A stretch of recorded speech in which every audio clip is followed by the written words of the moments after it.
ملاحظة: هذا الفيديو مقسم إلى أجزاء، ما عليكم تضغطوا على صندوق الوصف وتختاروا الجزء اللي راكم حابين تشوفوه بالنسبة للأشخاص اللي ما يحبوش يشوفوا الفيديو من الأول للآخر. صباح الخير عليكم أحبابي، مرحبا بكم معنا في قناتكم قناة كويزين كهينة منال. إن شاء الله تكونوا كامل بخير وبصحة وعافية. كما راكم تشوفوا وصفتنا تاع اليوم اللي جيت نشاركها معكم، درت لكم جرون فور مقرمش وبزاف بنين وبطريقة سهلة وبسيطة، وأهم شيء مقادير اقتصادية تخرج لكم كمية كبيرة كما راكم تشوفوا. أحبابي ما نطولش عليكم بالهضرة، ننصحكم تتابعوا معايا الفيديو للأخير، ما تنساوش ديروا لي جيم، وبالنسبه للاشخاص اللي يتشاهد فيها لاول مره يضغطوا على زر الاشتراك ويفعلوا الجرس باش يلحقهم كامل الجديد تاعنا.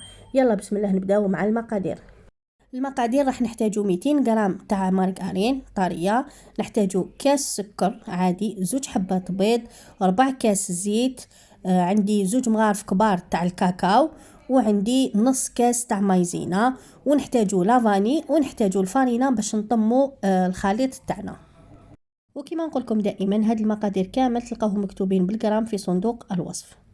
بالنسبه لطريقه تحضير هاد الكروكي سهله وبسيطه. راح ناخذ المارغرين تاعنا نحطوها في غيسيبيون، لانه راح نخدموها بالباتور، والمارغرين من المستحسن تكون طريه يعني بحراره المطبخ باش نخدموها فاسيلمون مع السكر، باسكو كي تكون بارده وجامده راح تاخذ لنا وقت بزاف.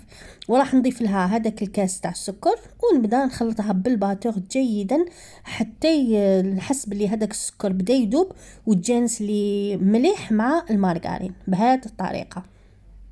من بعد ما تجانست لي كامل هذيك المارغرين مع السكر كيما راكم تشوفوا، شوفوا كيفاش نتحصلوا على الخليط هذايا.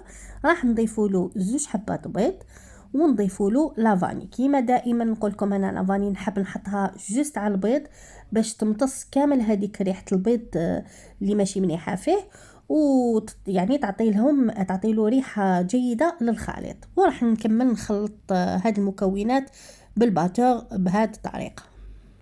بالنسبه للاشخاص اللي ما عندهمش الباتور يقدروا يديروه بالفوي تاع اليد عادي، يقدروا يديروه نورمال. وشنو كيما قلت لكم انا دائما نحب نستخدم الباتور ولا البيترا باش نربح الوقت في التصوير. هذا ما كان هنا بعد ما نخلطوا على بالكم باللي الخليط يطلع في الاطراف، نحاول نهبطهم كامل بسباتول باش نزيد نخلط كامل هاد المكونات مليح، باش هادوك الاطراف ما يقعدوناش هكاك حبيبات، لازم نحبطوهم بسباتول. ونبدا نخلط، نزيد نعاود نضربهم شويه بالباتور كيما راكم تشوفوا باش نضيف من بعداتيك باقي المكونات اللي هي عندي الزيت. راح نضيف الزيت تاعي كيما قلت لكم نديرو 4 كاس زيت، والزيت هذا هو اللي يعطي له قرمشه لهذا الكرونفور. كما قلت لكم في الاول باللي هذا الكرونفور عفوا يجي مقرمش. بالنسبه للاشخاص اللي يحبوا الكرونفور مقرمش يجي كيما تاع برا، ما يجيش طري، يجي مقرمش. هنا بعد ما ضفت الزيت نبقى نخلط جيدا حتى يتجانس مع هذه المكونات. بعد ما كملنا خلطنا المارغرين والمواد السائله راح ننتقلوا دوكا باش نضيفوا المواد الجافه. اللي هي المايزينا والكاكاو والفارينه. اول حاجه نضيفوا هذاك الكاكاو مع المايزينا نحطوهم في صفايه، راح نصفوهم جيدا بهذه الطريقه، ومن بعد نكملوا نخلطوهم بالباتور. لحد الان مازلنا نخدموا بالباتور. راح نخلطوهم جيدا به حتى تبدا تنضم لي شويه هذا الخليط. هنا دوكا راح نستغناو على الباتور ونبداو نخدمو بالسباتول باش نطمو الخليط تاعنا. راح نضيفو الفارينه ونبداو نطمو العجينه تاعنا حتى نتحصلوا على قوام تاعها يكون طري، ومن بعد في الاخير نوري لكم كيفاش. هنا حبيت نهضر لكم على كميه الفارينه. انا ما عطيت لكمش بالضبط الكميه شحال درت ولا نتوما شحال لازم ديروا، على خاطر الكميه تاع الفارينه تختلف من واحد لواحد. فاش تختلف على حساب حجم الحبه بيض. كاين اللي عنده البيض تاعو حجم تاعو كبير راح يحتاج كي يضيف الفارينه اكثر من الواحد اللي يدير البيض الحجم تاعو صغير. ونوعيه الفارينه ايضا راح تاثر على الكميه. اذا كانت الفارينه تشرب السوائل بزاف اكيد راح نحتاجو انه نديرو كميه صغيره من الفارينه، خاطر الفارينه تشرب يعني تمتص. ندير كميه صغيره تمتص لي كامل هذوك الخليط هذاك طاري، على هذيك اللي نديرو فارينه قلب. صح اذا كانت فارينه ما تشربش اكيد راح نحتاجو فارينه اكثر، يعني كل ما ندير الفارينه كل ما لازم نزيد اكثر واكثر باش تطملي كامل هذوك السوائل. على هذيك اللي نقول لكم دائما نوعيه الفارينه هي اللي تحدد لكم الكميه. انا اونتو درت اكثر من 400 غرام، بصح نتوما تقدروا ديروا اكثر مني بشويه كيما تقدروا ديروا قل مني بشويه. وانا في الاخير هذا هو القوام تاع العجينه اللي درته معكم. شوفوا القوام تاعها كيفاش تجي طريه، ونقدروا نتعاملوا معها، هي تجي بزاف طريه ونقدروا نخدموا بها. هنا نبداو نشكلوا الكرونفور تاعنا. اول حاجه ناخذ صينيه نديروا لها ورق الزبده باش نطيبوه فيه، وناخذوا هاد لادوي هاديه اللي مالفين نديروا بها لي كريم وكذا. شفتوا شكلها؟ راح نبداو ناخذوا كميه من العجينه ونبدا نديرها في لادوي ونضغط بصبعي. شوفوا مليح، تبعوا مليح معايا. هنايا العجينه نضغطها باليد، واليد الاخرى اللي شاده لادوي تبدا مشوا يديكم، يعني قعدوا تمشوا فيها بهذه الطريقه، يعني ما تخافوش ما تتلقوش باش ما تقسم لكمش العجينه. كيما راكم تشوفوا بهذه الطريقه، تبعوا مليح معايا تجيكم سهله، يعني طريقه سهله ماشي واعره كامل. يسوفي برك تمشوا يديكم تمتم تخرج لكم. تحطوا العجينه في لادوي وتبداو تضغطوا عليها، واليد اللي شاده لادوي تمشي، يعني الوقت اللي تضغطوا على العجينه يدكم اللي شاده لادوي تمشوها معكم. كيما راكم تشوفوا هنا خلاص لي العجينه حبسه ما نبوجيش باش ما تقطعليش العجينه تاعي. راح ناخذ كميه واحده اخرى نضيفها ونجبد، يعني نطبع العجينه بصبع، واليد الاخرى نجبد لادوي هذيك نمشيها حتى نتحصلوا على هذا الشكل كيما راكم تشوفوا بهذه الطريقه.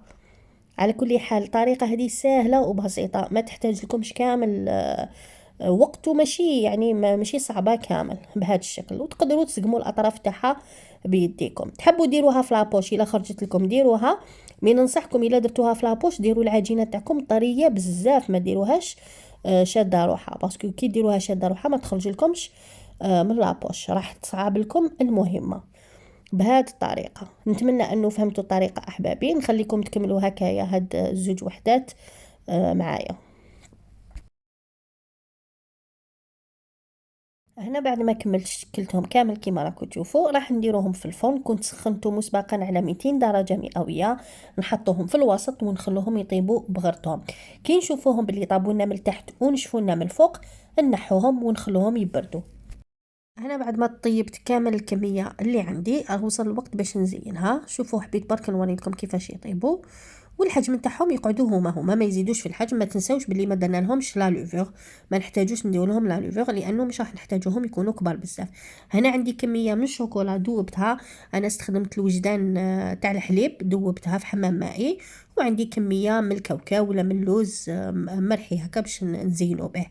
هنا راح ناخذ كل وحده نغطسها من الجنب تاعها، يعني الجنب بالاجناب، يعني الاطراف تاعها نغطسها بالشوكولا بهذه الطريقه كيما راكم تشوفوا. هنا تحبوا تزيين اختياري، تحبوا تلصقوهم بالمعجون، تحبوا تخلوا كل وحده وحده. احنا فضلت باللي نخلوهم هكا، يعني نزينوا غير الاطراف تاعهم بالشوكولا ونزيدوا ندير لهم شويه كاوكاو من الفوق بهذه الطريقه كيما راكم تشوفوا. نتوما الا حبيتوا تلصقوهم بالمعجون وتزيدوا ديروا لهم شوكولا، تحبوا تغطسوا نصهم شوكولا نصهم تخلوه هكاك كيما تحبوا، الاختيار ليكم. تقدروا ديروا حتى شوكولا البيضاء ديروه فيهم، بس درناه بالكاكاو هاد الكرونفور، تقدروا ديروه بشوكولا بلون. واذا حبيتوا ديروه ابيض يعني تنحوا من الوصفه، تنحوا تستغناو على الكاكاو، وهذاك الكميه تاع الكاكاو تعوضوا الكاكاو عفوا تعوضوها بالفارينه وديروه بيض وديروهم بشوكولا نوار. يعني الاختيار ليكم كيما تحبوا ديروا. انا راح نكمل التزيين تاعهم كامل بهذه الطريقه، وراح نتلاقاو في الاخير باش نشوفوهم في صحن التقديم. وهنا في الاخير هذا هو الشكل النهائي تاع الكرونفور المقرمش اللي حضرناه مع بعض. شوفوا شكله كيفاش جاي شهي ومع فنجان قهوه سخونه، الله الله ما نحكي لكمش، جا توب تاع التوب. كيما راكم تشوفوا بمقادير بسيطه درنا كميه كبيره. هنا هاد السنيوه راهي معمره وكانوا قعدوا لي حبيبات في الطبسي، يعني كميه الله يبارك ما شاء الله. نتمنى احبابي انه تكون عجبتكم الوصفه تاع اليوم. ما تنساوش ديروا لي جيم وتخلوا لي آراءكم في التعليقات، ولا أي اقتراح ولا أي طلب خلوه لي في التعليقات وإن شاء الله ناخده بعين الاعتبار. أما الأشخاص اللي يتشاهد فيا لأول مرة نقول لهم مرحبا بكم معنا، إن شاء الله تكون عجبتكم القناة. بيان سور إذا عجبتكم ما تنساوش تضغطوا على زر الاشتراك وفعلوا الجرس هكا باش يلحقوكم كامل اشعارات الفيديوهات تاعنا القادمه. احبابي، كانت هذه هي الوصفه تاعنا تاع اليوم. يعطيكم الصحه على المشاهده، وراح نتلاقاو قريبا في فيديو اخر ان شاء الله. مع السلامه.